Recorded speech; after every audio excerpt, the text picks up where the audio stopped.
glad you're back. Yeah, it's good to be back. Mm-hmm. What are you doing? Oh. Well, it's still good to be back. Mm-hmm. You know, you can only watch so many Justin Bieber YouTube videos. Oh well, I guess it's time to move on to Miley Cyrus. Oh, what now?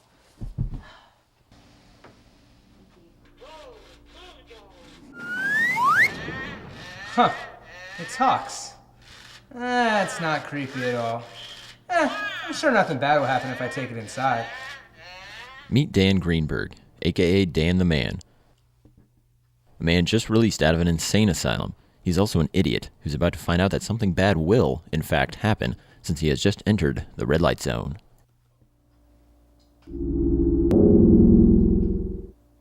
Nope. Nothing bad's gonna happen. Nothing at all. Cock-a-doodle-doo. I'm going to kill you. I mean, cock-a-doodle-doo. Did you just move? No. Oh, okay. I'm going to kill you, Dan Greenberg. Aw, he knows my name. Wait a minute. I'm going to eat your heart and crap out your soul. You will taste oblivion, which tastes like Red Bull, which is disgusting. Huh, but I like Red Bull. I'm going to kill you. Dan, who are you talking to? The Furby, it said it was gonna kill me. Furby said he's gonna kill you, that's funny. Yes, it said it was gonna eat my heart and crap out my soul. Okay, Dan, you're not going crazy on me again, are you? No, I'm not crazy. The Furby said it was gonna kill me. It's a demonic Furby. See? It's speaking in tongues. Okay, I think you need to go rest for a while. Maybe you're right.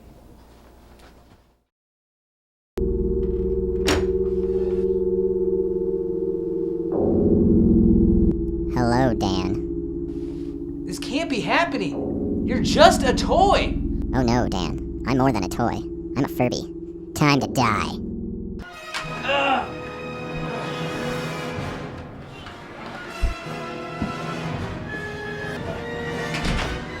What's happening? Jessica, it's the Furby. It's alive. It's trying to kill me. Dan! Die!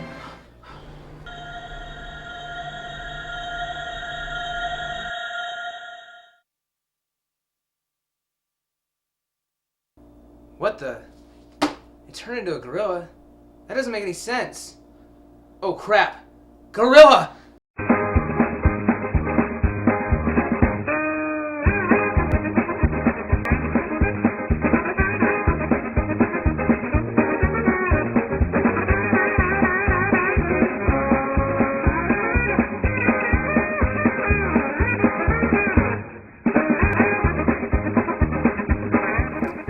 Dan Greenberg, Dan the Man. All right, that's enough of that.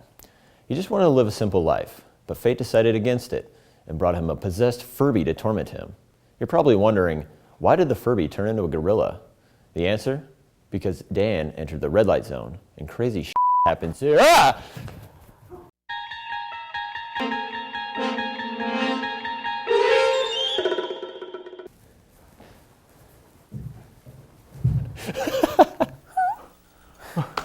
Whoa, man, that was crazy. Are you okay?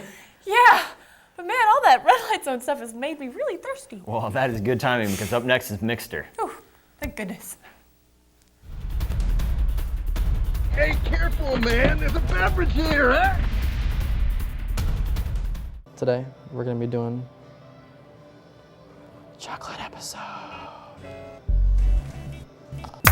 All right, I am stoked about this episode because I love chocolate and I know you do too. Our first drink we're gonna make is a chocolate martini and it is awesome.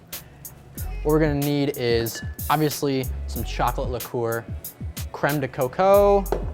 We have our vodka right here. I have a UV vanilla. It's a vanilla flavored vodka. If you have vanilla vodka, I would use it for this drink. It's gonna give it a real nice taste. And also some half and half creamer. We're gonna grab our shaker right here, pour in about 1.5 shots of the chocolate liqueur. On equal parts, 1.5 shots of the creme de coco. We're gonna do a half shot of the vanilla vodka.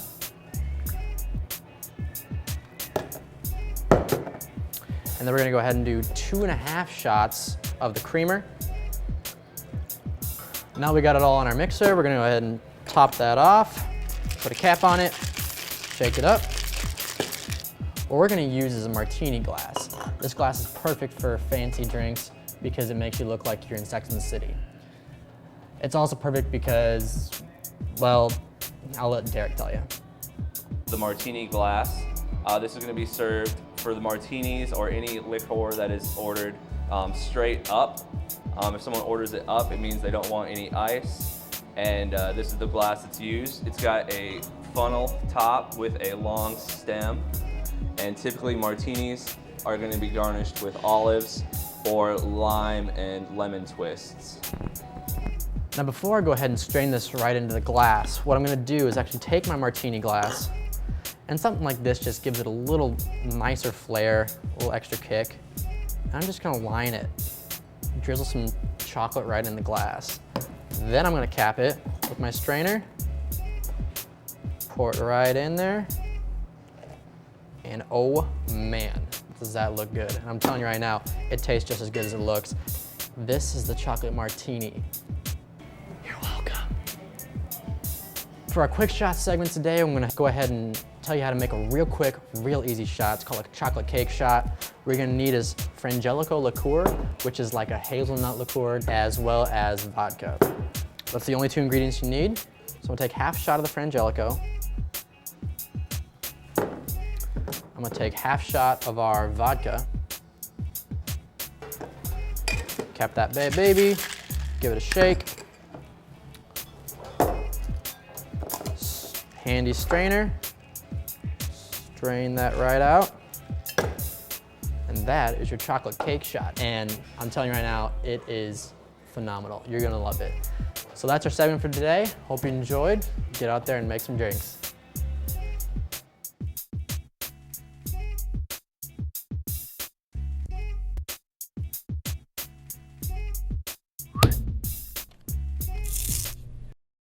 You know what goes good with drinks? Movies. That they do. Let's check out Jesse's movie review in the director's chair.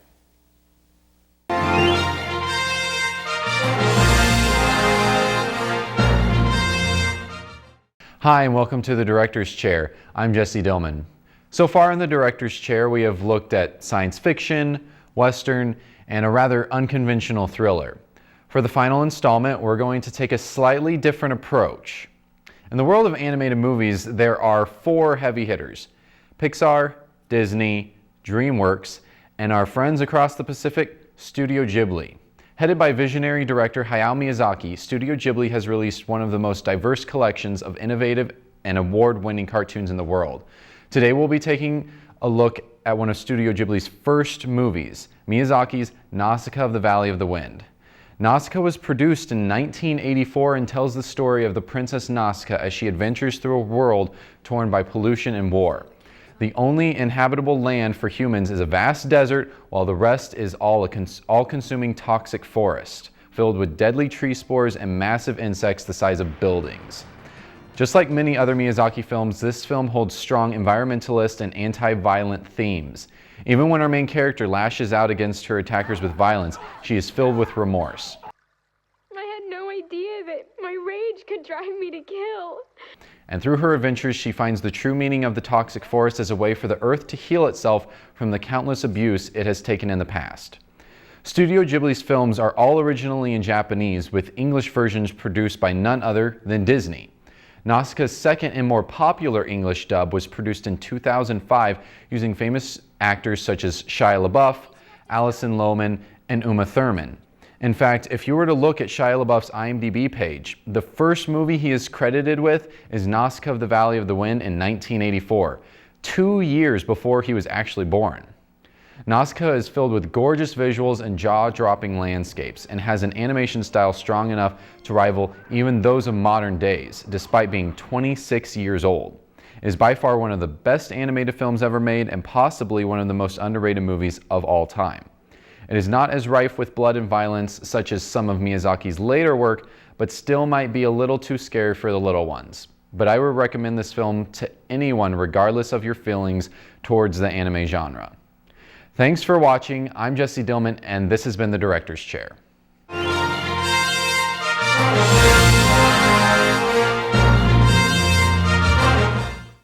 Thanks, Jesse. That was a really good segment.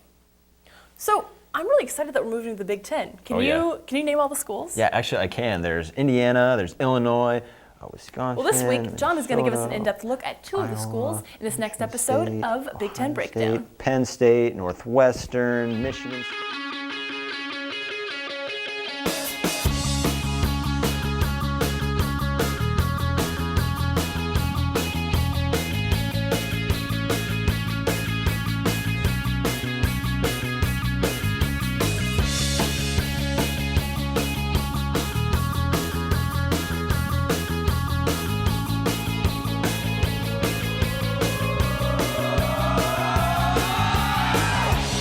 Hello and welcome to another edition of Big Ten Breakdown. I'm John Bondegard. The University of Nebraska's athletic teams are winding down their fall seasons, while winter sports are in full swing. The Cornhuskers will continue their seasons in the Big 12 Conference until July 1st, 2011, when the university will officially become part of the Big Ten Conference. The Big Ten Conference will be broken down into two divisions. The first division consisting of Illinois, Indiana, Ohio State, Penn State, Purdue, and Wisconsin, and the second division will be home to Nebraska, Northwestern, Michigan State, Michigan, Iowa, and Minnesota. Here on Big Ten Breakdown, we have taken an inside look at 8 of the universities that make up the Big Ten Conference.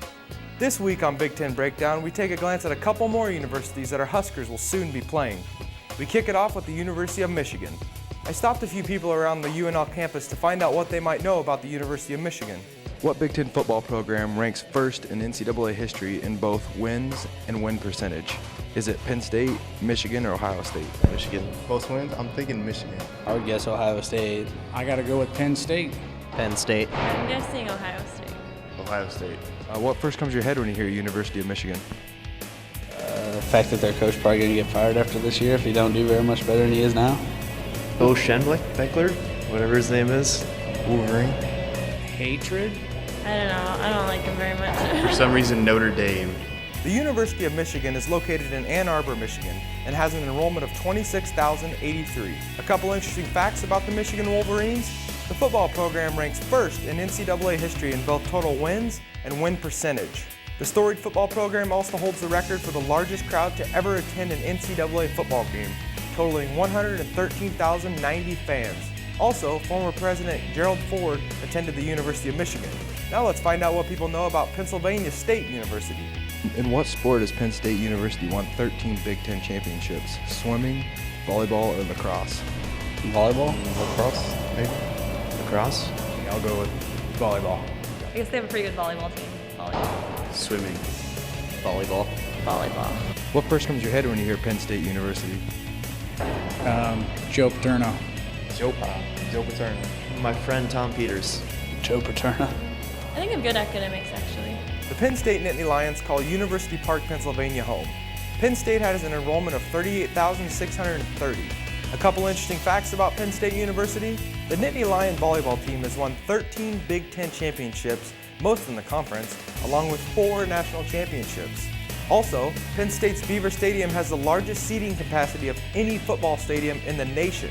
Well, that's all the time we have for today. Be sure to tune in for more Big Ten Conference talk right here on Big Ten Breakdown. I'm John Bondegard. Until next time, go Big Red. So our next segment is... Actually, the show's over. What? Yeah, the show's over. No, I'm not ready for it to be over. Yeah, I'm not, it's time to go. Wait, Come I on. don't want to go. Come no, on. Hold on, 1 second. This is the end of the show. Come on. Oh, bye. See ya.